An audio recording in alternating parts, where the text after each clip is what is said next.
Okay, let's start. So thank you very much for staying here. I see majority of people stayed and some new faces actually joined the room.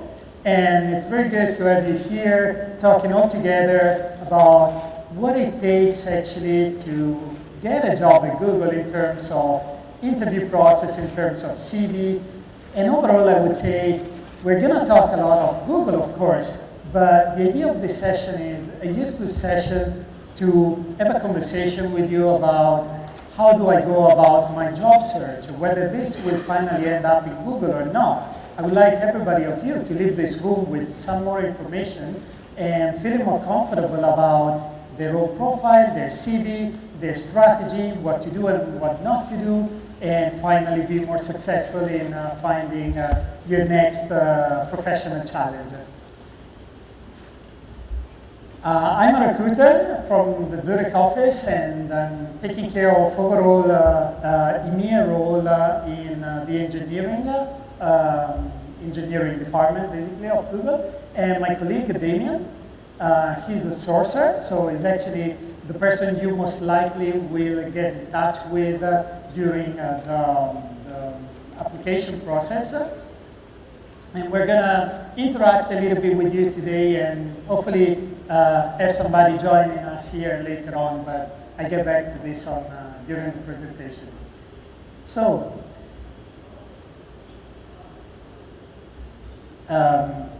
if anybody of you didn't do the quiz and you still have about an hour and a half to do it, please do it. This is also something that will give you some good information about possible questions that we might ask you during an interview process, and you can kind of get a feeling of what kind of level of knowledge do you need to have to get a software engineer or a product manager or project manager job at Google. So, first of all, sorry? Just got the wrong piece of presentation. Okay. This is what we're going to cover. How to make your CV good and standing out, what to do and what not to do, as we said. And then we're going to also look at some example, and I would like actually to have your opinion on a couple of CV that we're going to look at. But first of all, what do you want to show in your CV? Well, if you apply for Google, first of all, we want to know why specifically Google. So we want to know why you're passionate about this industry. And of course, most of you will have a computer science degree for the engineering position. The other may be a business degree in different fields. Anyway, let us know why you like the company. Why do you think this would be great also for yourself? Let us know what makes you unique. So if you have done anything within university, if you have done a startup, but also probably if you were the leader of your neighborhood group, or if you did something in sports, everything that actually speaks about you and makes it more evident and more understandable to see why you were good at what you were doing. And it doesn't really need to be just professional focus, it can also be private. But what we want to see is, why is this qualifying you? Why is this making you unique? Or what kind of skills actually you could use that you have applied maybe in your soccer team, your cricket team, and you could use actually in a job environment. There's a quite easy do and don'ts when doing a CV. The thing is, doing a curriculum, a resume, is a sort of a job on its own. Searching a job is an activity on its own. Even if you have good academic background, you have good studies, you have created a startup, you might be really bad at writing a CV. Sometimes happen. So there's actually quite few criteria. They're listed here. I'm going to read them quickly with you because they're just few, but they're important. Keep it clear and consistent.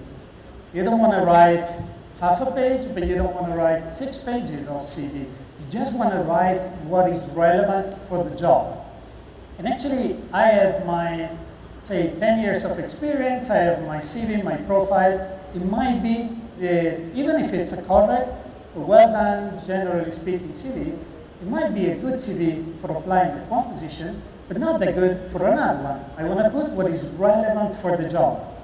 So that's actually key, because you want somebody reading it, seeing at first hand what is important, seeing actually the key criteria, the information that are easy to read, coherent, and standing out. Typically, a couple of pages are a good length. You can detail enough, but it doesn't get too long and too detailed. If you have done this well, and if there's interest, you'll be contacted anyway. You will have the chance of talking better about yourself. You don't need to put all the, I don't know, the certificate, language certification you have done since the first year at school, right?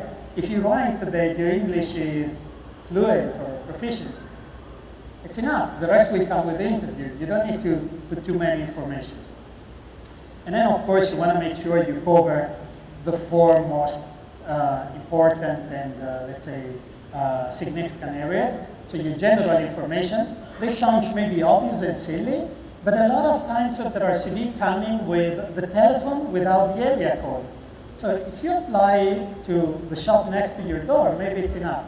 But if you apply to an international company and you don't put your address or your nationality or your telephone with the international code, or you forget to put the email or any of those, actually it's a problem, because as silly as it is, I won't be able to call you.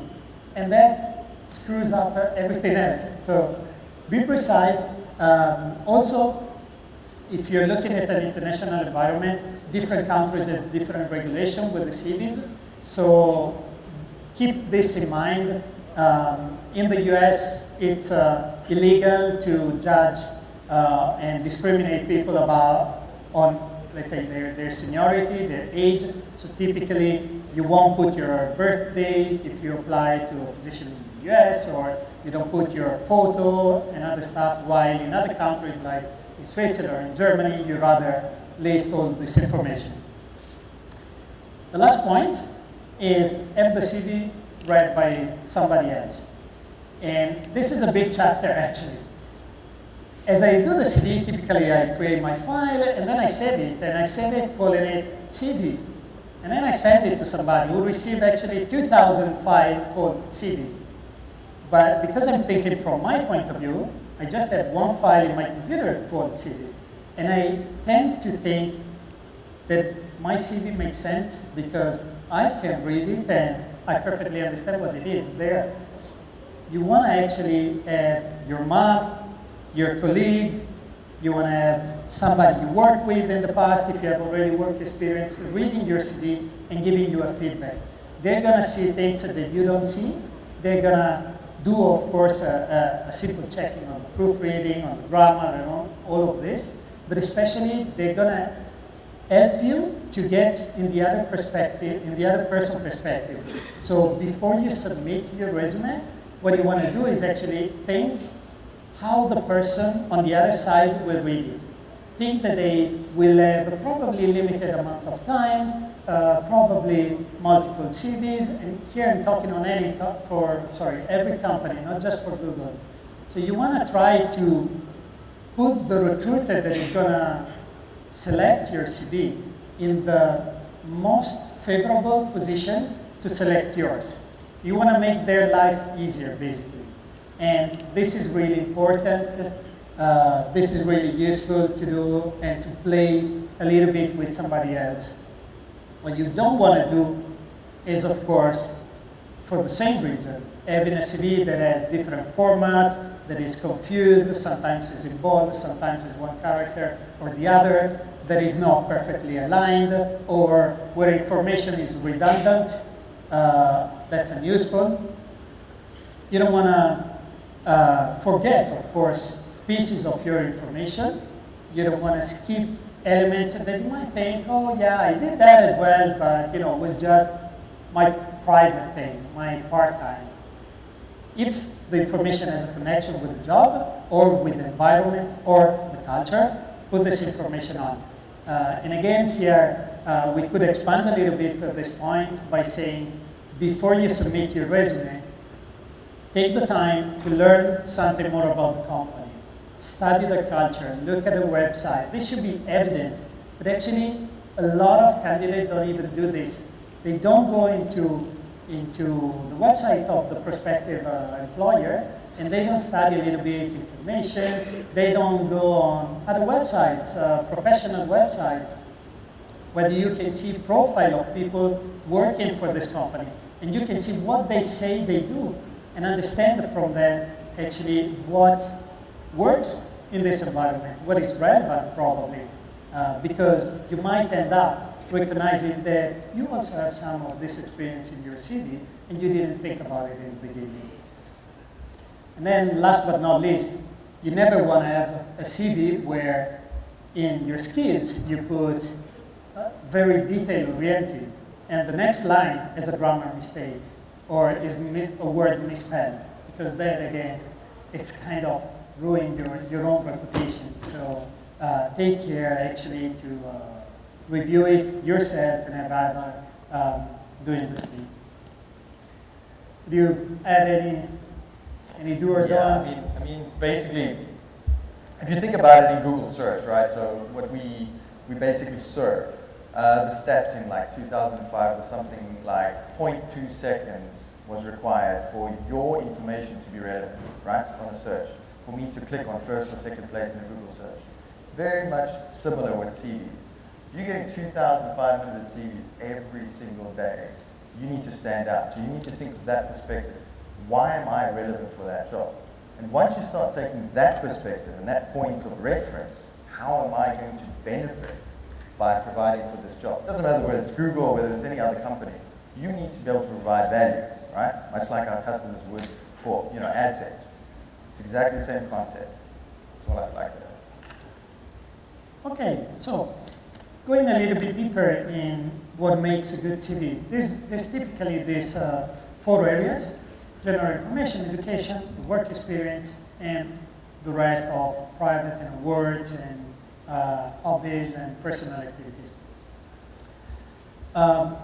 Few points here on the general information. We mentioned some of them. List all your complete contact information. Do not include information that could be discriminating you. Pictures, some countries use it, some other don't. They're typically not necessary. Definitely, they're not necessary for Google.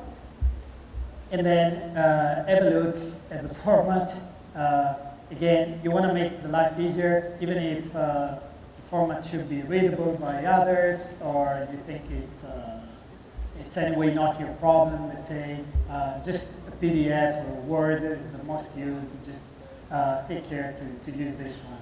There are just very few exceptions to this rule, and this could be if you're applying, I don't know, for a designer or a graphical designer.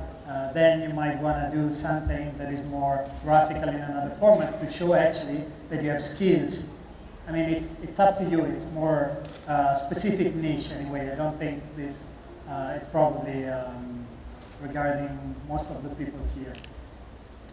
On the education, be clear on how you list it. You want to list all the information, detail, put a month and a year, explain if there are gaps, explain the information that the recruiter looking at your CV will ask himself anyway. If you put university in 10 years, you took 10 years to complete your university degree, and I don't see anything else that gives me the understanding of why it took so long, that's a problem. If I do see that meanwhile, in the same period that you have worked and you have done other activities, that's perfectly fine. I just need to have this information and it needs to be coherent. If you have awards, of course, list them, especially for young graduates, the university and what you have done and the awards and the activity, the projects and so on you have done during the period is what is qualifying you among most. And so you want to make sure actually that if you sort of went an extra mile, if you overachieve your basic goals of a student, we know about this. For the work experience here it depends a lot on how much work experience and how much of your work experience relates to the job you're applying to. There are people that tend, after, let's say, 10 years of work experience, to not to detail that much about the early jobs and to explain much more about the last one. If that makes sense, again, for the job you're applying to, I would think it's probably a good idea. You want to list everything so that somebody can eventually ask more about the job, but you want to give more information just on what is pointed and what the recruiter needs to know.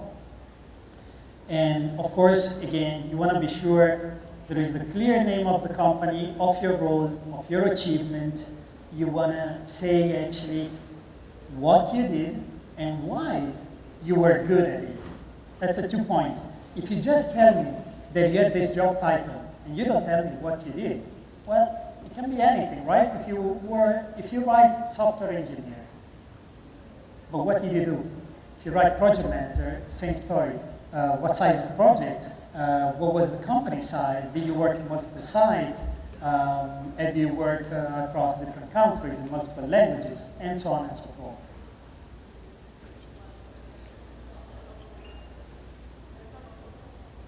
So a typical approach actually would be this couple of lines where you see lead a project team with research, online media, and you explain what you have done, what your role was.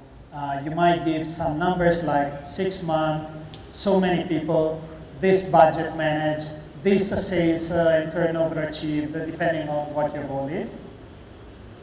And you also might want to say, I was in the top 5 at university, or I grew the sales target, or I improved the life cycle of a release project. Anything of this, anything where it's measurable, it's factual, is not just what I can say about myself, but also maybe if this is, if you can make it to the point, what other people report on my work. Sometimes it's useful.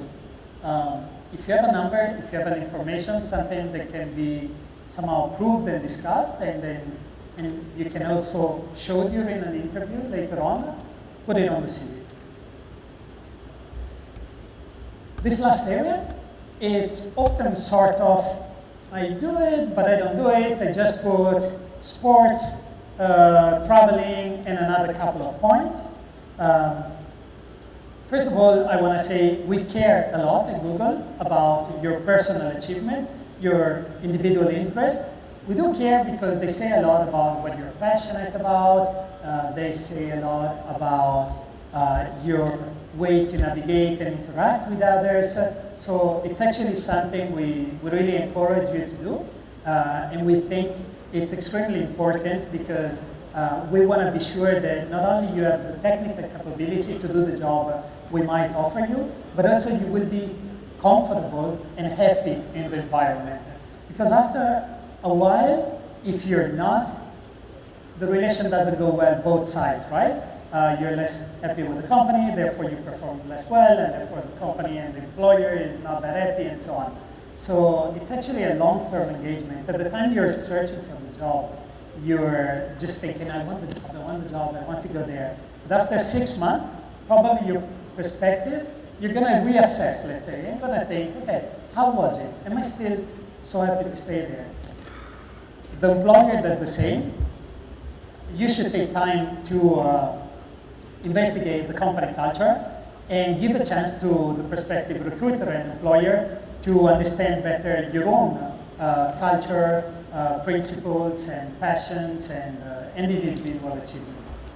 Yeah, I'd have to agree that your passions are quite interesting, because I mean, if you're on your CV, you say in your spare time you like to maintain 5 Linux boxes in the basement. I want to talk to you, you know what I mean? Okay. Just to connect with what Damien said, some keywords that might be actually eye-catching and relevant: volunteer, committed, initiated, created, led, president, project, originated, or organized, or anything that is showing that actually when you have an idea, you go about it, you make it concrete, you make things happen.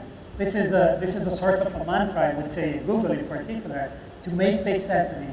Oh, I have an idea, I should talk with somebody, just do it. No, but I don't know, I will check with my manager. No, do it. Find others that want to do it as well, and do it. Same goes with the CV. I'm thinking I could apply, and I've searched for jobs several times, and I passed through all this, so don't think I'm sort of on the podium. I could be sitting there, and one of you taking the lead here.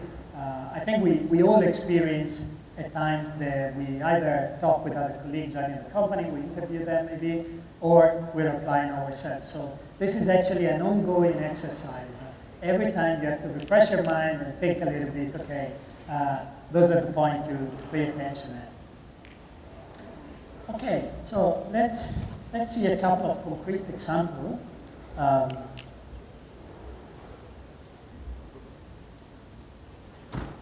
Let's start this.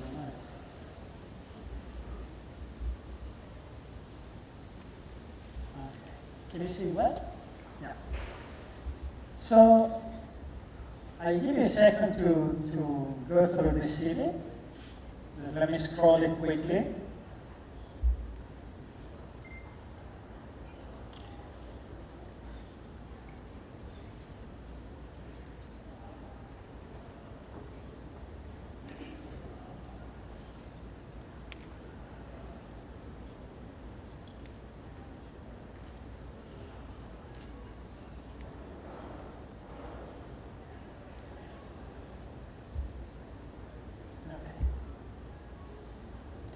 What do you think? Is this a good, a bad CV?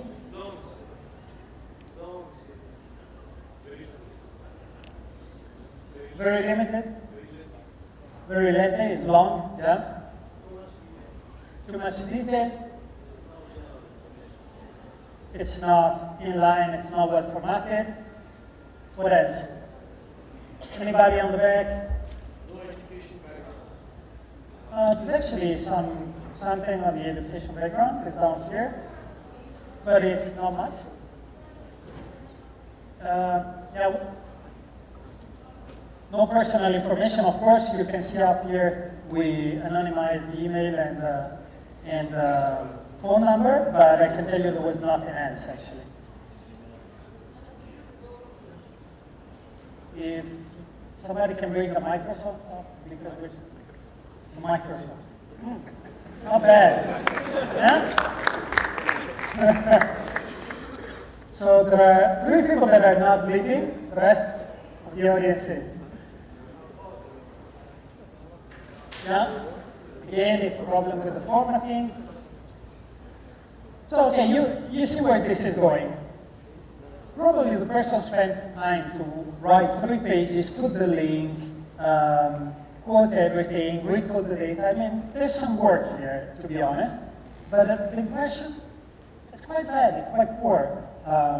You don't get everything clearly. And also, if you look, I mean, for me, the first line says quite much.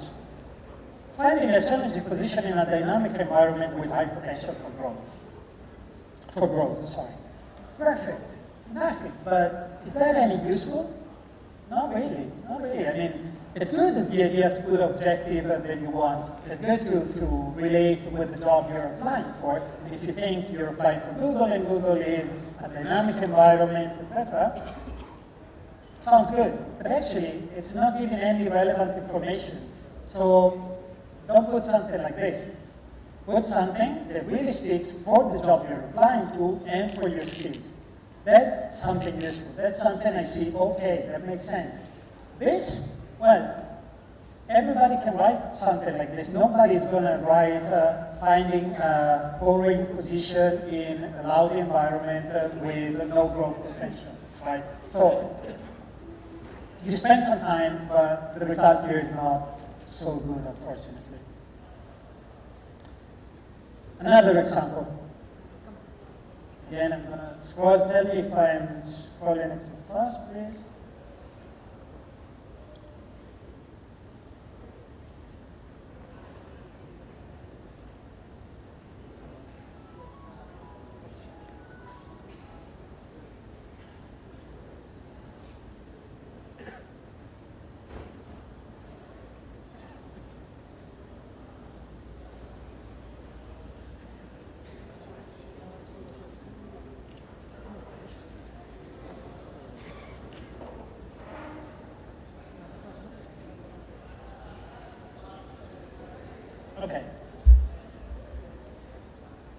What do you think?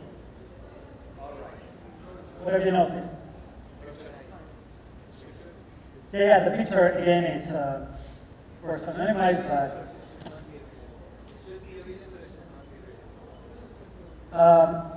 it depends a little bit on the country again. So if you're applying for the US, it shouldn't be. You shouldn't put birthday, religion, you shouldn't put a picture. In other countries, in particular, this CV is from a German applicant, and there is actually quite common. So it depends a little bit if you want to say adapt it to what the custom is. In this context, I think it was appropriate. What else? Anybody notice something? Is this, yeah? Okay, yeah, I'm gonna talk for a moment about this. Okay, so very quickly here again. This is another caliber, I think everybody can notice it. Is well organized, is always coherent, I can immediately pick up the objective with many more information. It's always constant. You can see there's a company always with a certain bold format. The role is in italic, another character, and the description is speaking very much for what this person has done. And it goes like this for the whole CV. It's always well aligned. It's easy to read. It's fast. It's complete. There's internships, which is normally a good sign. Good internship in different companies. The education is also complete. There are multiple degrees and so on. But besides the content, the whole structure is well done. You have the feeling that the person has actually put all the information that could made available and could be useful for the job. So this is actually, I think, a pretty good example. So now, let me get back here to our presentation and ask you the following. We talked about how to prepare a CV. What I would like to give you a little bit of an insight on is actually what it takes to interview with Google. So we thought it would be nice to simulate a little bit on stage. And if anybody of you want to join us for a moment, we're going to simulate, let's say, a software engineer interview with me and Damien. If anybody with a computer science degree wants to come, yeah? Just the fastest one, I think. Sorry, it's I think it was a bit faster.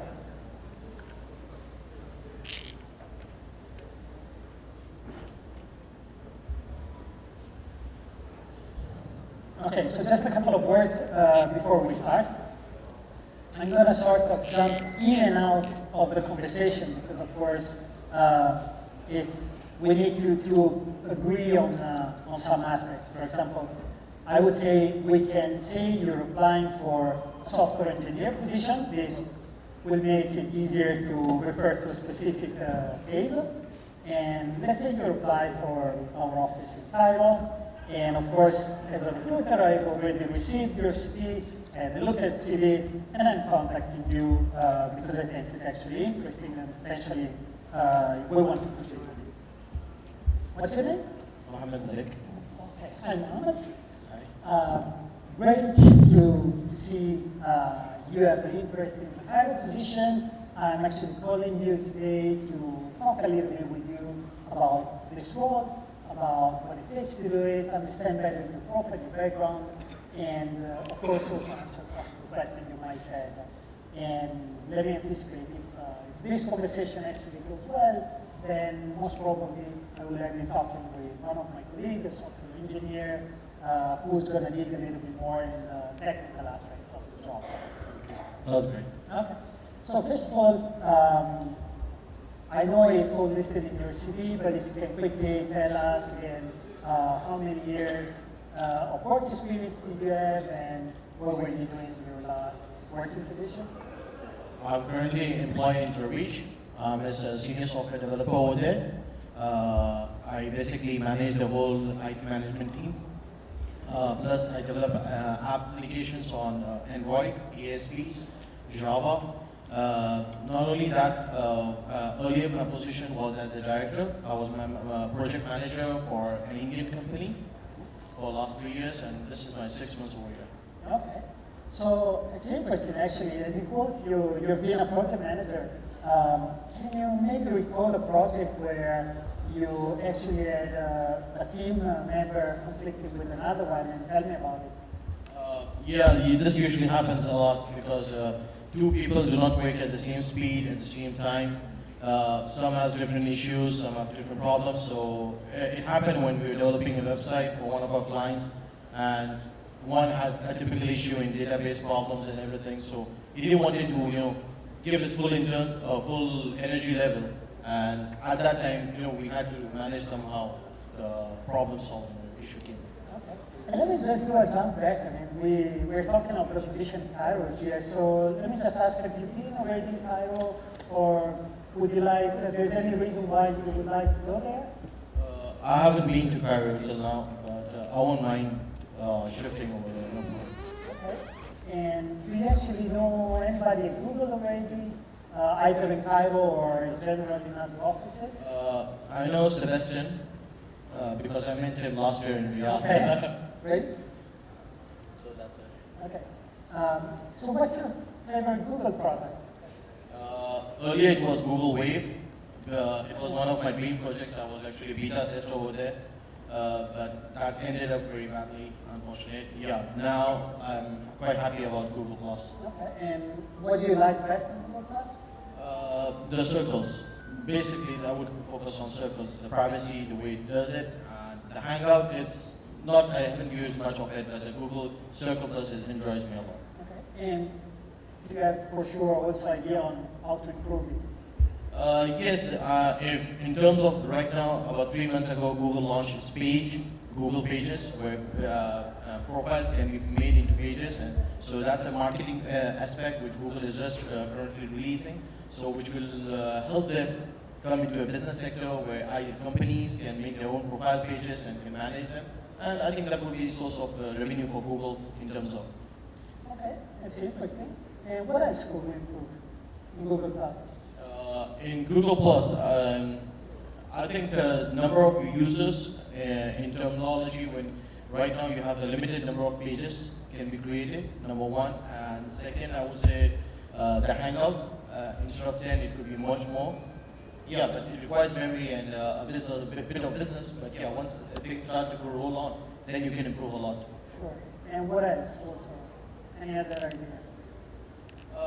I always believe that Google makes things simpler and complex internally. I mean, when you look at Google, the search engine, it always looks simple. Everyone knows that. But internally, it does a lot of coding. So I think the simple environment is better. So if a new user comes in, he enjoys it. I think that's much better. Let the things go the way they are. Okay. So you're saying simplifying the user interface, or? At the moment, keeping it like that because what I've seen from learning from the past other social networks, the more the changes, the people don't like it a lot. So keep it a while for at least a year span. See how the people recommend, how you see your graph going on, the number of statistics, and then keep changing. Then you bring a new change in it.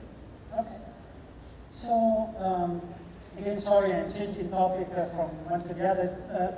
Can you just tell me how many tennis balls would fit in this room? 2.3 million. Okay, and how did you get that number? For approximation. Okay, tell me more about this. How did you calculate the approximation? Okay, around this has around 230 seats, the wide area, 120 meters, the density, the volume. Taking an example, this is a spherical shape divided into holograph. With 4.4 by r square h gives you a volume of the sphere. We'll give you the volume, and the tennis ball standard size is about 22 centimeters square cube, so around 2.3 million or 3.5 million. Okay, perfect. So we cut off for a moment here. That's a great answer, by the way. Of course, we will spend a little bit more time of talking about possible start time, what he's doing now, his availability, I mean, more, let's say, organizational aspect, and also allowing him to ask all the questions he wants about the job. the office projects and whatnot. But in general, you see a little bit of the interaction to go. In this case, I think, I would definitely say, okay, it's interesting, it's good, let's organize an initial phone interview with more technical conversation taking place, and have you talk with my colleague, Daniel. Oh, very good. We are on the phone. we can have a hangout if you want. That's no problem. That's definitely integrated. So obviously, I'm not an engineer, so you know, you're probably going to know a little bit more about this than me. But typically, what we do now is delve into the details of the technical side. So typically, I would ask you then things like, you've been working with Java, correct? So I would ask you to explain to me, just quickly in a nutshell, what's the difference between Java and C++? Okay. C++ is actually, we all know, C++ is an object-oriented program, the first object-oriented program, which was taken on a high level on terms of security and pointers. So that came into Java. Plus, moreover, the C++ didn't have much of a graphical interface, where Java got a graphical interface. And as the security level was much higher, people started adopting Java on a much easier platform. And when Google started up, I remember Larry Page, when he did his page ranking, he did on Java program using a back coding. So hence the enhancement kept going on. Plus it was an open source, so people, they didn't have to pay for it. One of the reasons of using Java was that. So the companies don't have to pay for it when they can develop anything. For example, now 3 days ago, I was developing an Android application just for free. Good man. Okay, so then, you know, you're working with data structures, you're working with hash maps and hash tables. Can you tell me what a tuple is, or a tuple? A tuple or a tuple, what this would be? This is something that's typical in Python. I don't know if you're familiar with Python.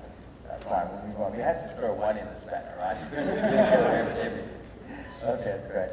Another question would be, you said you've done some project management as well. I'm sure you're familiar then with agile development, and that's what you base everything on.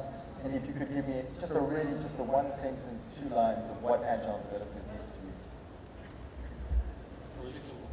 No, development itself. So software development. Okay. I would say any software development.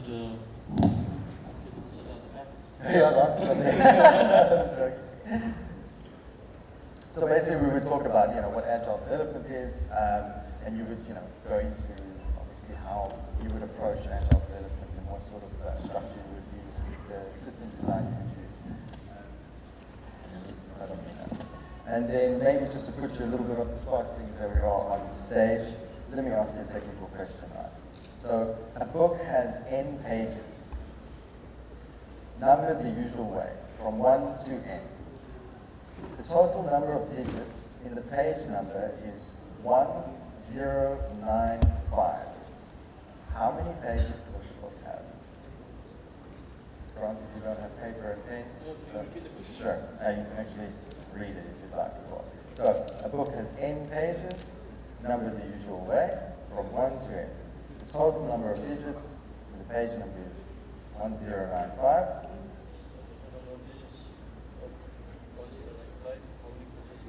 Exactly. So basically, you got to figure Well, it takes a second to think about the answer. This is also something we do. We typically interview, sharing the documents so that we can write and co-act in the same, on the same time on the same document. And especially if we are asked to code or let's say produce some answer in writing, of course, it's quite necessary. So thank you very much. Appreciate that. It was very good. Enjoy. Good luck. Okay. Thanks. Thank you.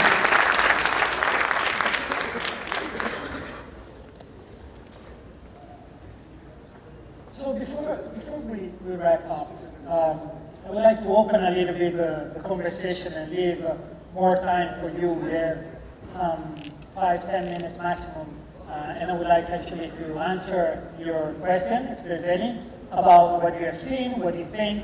So it would be interesting to hear your comment if you expected something like this, or if you have heard about any myth about how many interviews we do, what kind of question we ask, or if you have any question on your own experience, your CV, things you have heard, or you have experience in some job application process. Any question? Hello, here, and if somebody can go around with the microphone and help us. It's gonna be. Yeah, just one. Yeah. Yes.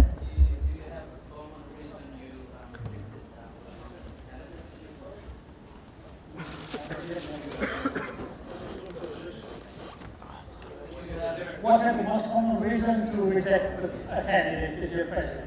Okay. In most cases, I would say is very simple. People don't have the qualification. So there's no signs of any of the clearly required qualification in the CV. You have a job description, especially at Google, we typically have base qualification and preferred qualification. And a lot of people miss to have the base qualification. And so if you really don't have the three main bullet points that we say are fundamental, that's the biggest reason to disqualify people early in the process. Later on, if you get to have an interview, it's either specific set of knowledge. And Google in general looks for generalists, but very strong generalists that also are able to dig and be on the top notch on some technologies, right? So you might miss some of this knowledge or be good but not excellent. And this is something that comes through the interviewing. But I would say it's very individual. So most of the time, is this the reason? Then it depends on the region and the job, and this might vary. Yes? Do you and overqualified any person or different person or whatever the reason to tell them that it's overqualified? If we're looking for a qualified person, for qualified? Overqualified. Overqualified. Apply for a job. I mean, for a special job that you feel that or you believe that it's overqualified. Is it about exploiting the experience of what you have, or you just want to expand and build it overqualified? I think we can say we have a huge fortune at Google that the company is working on so many different products. It's interacting all over the world, so we have actually teams that are in different locations, and it's also growing fast.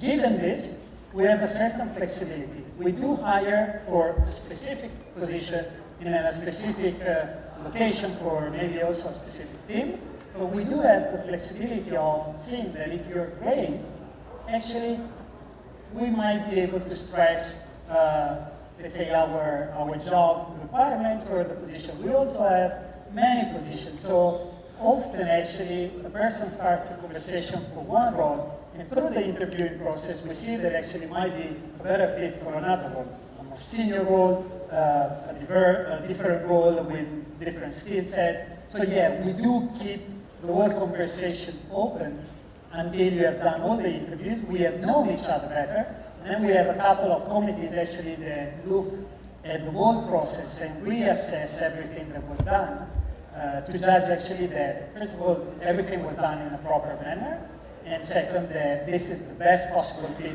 between your interest and the company's interest. So yes, we reassess definitely, and we also try not to be overqualified people if that means that the person is not going to be passionate or interested about the job they're going to start. That wouldn't be good. Is there another question behind? Okay.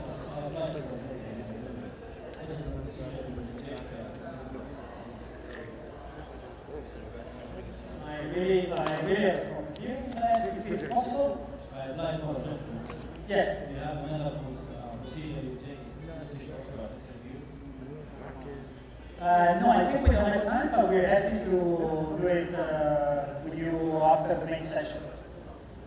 Do you have another procedure you make? You have another? I'm sorry, I really asked you. Otherwise, the interview. Okay. If we do have another procedure for different.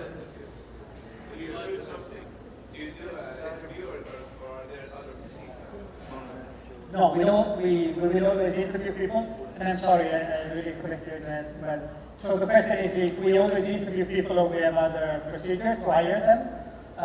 No, we always go through an interviewing process. In any case, there might be different little differences, of course, on the way you apply, if you have worked already with us, if somebody recommends your work, and so on. But at the end of the day, we want to be sure that in every office worldwide, there is the same process, is as difficult as for anyone to join Google, and things are done in a fair way. So you will always have some initial telephone interviews and 4, 5 maybe face-to-face interview, and then everything will be reassessed. I expected that we will ask him to write some codes. Do you usually ask them to write some codes? Or? Yes, we didn't do it a little bit in the sake of time as well, but for a typical software engineer, we will ask you to write some code and Only software engineer? Only software engineer? I would say so. I mean, there are other roles where code writing is a big component of the job, but typically it might be assessed in other ways. So, for example, if you're applying for a webmaster position, we want to see your skills with HTML5, CSS, and so on. If you are applying for operations or business role, we probably are not going to ask you to write code. We might ask you to read some code just to understand that you have the minimum level to interact with the rest of the company. Yes? Why it is not possible to tell the rejected people about their weakness points?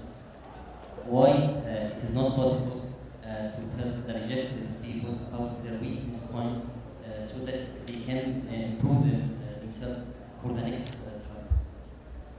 That's a great question. May I take that one? That's actually probably one of the most asked questions from candidates. I think, to be quite honest, it's also because we don't really understand as recruiters, right? And it's also confidentiality. We were talking about privacy earlier as well. And it's also the job of the recruiter to be able to coach and help. I think we've actually had a decent interaction as well, and I can sympathize, but we cannot disclose the information that was used to make the decision to protect you and the company. It's really that simple. I can go into many details with you afterwards, but it's really about protection from the forefront. And it is our job to then guide and help somebody to improve and to work on the topics and the themes that will help them get better. I'm sorry, but this will make me fail every time. Sorry? That will make me fail every time. I got the interview. I will fail every time. The weakness point will still be my weakness. Yeah, okay. You see, the thing is, weakness. I mean, if you want to qualify it as one thing, I don't think it is just one thing. Remember that. It's a very, very, very high bar, and because it's quite a high bar, most people don't get it the first time. And that shouldn't be a discouragement. It really shouldn't. I mean, I don't know the exact number, but a large majority of people only get it the second time around. And because of that, they've come away from the interview, they've said, all right, I made it. I got an interview. That already puts me in a really high percentage compared to other people, which you should pat yourself on the back for, firstly. But now I've got to put in a little bit more. There's the goal, there's the tunnel, let's push for it, and let's see if I can get it next time. I think it should be a motivational thing, something that you've experienced, you've been able to network with people that are top of their class, you know. Yeah, unfortunately, if someone does take it a little bit wrong, well, that's also part of the process. You know? Yeah. So I think we will have maybe one or maximum 2 last questions, and then we need them to leave for the next session. Yes? I want to ask about fresh graduated, how they can handle the work experience in the CVs.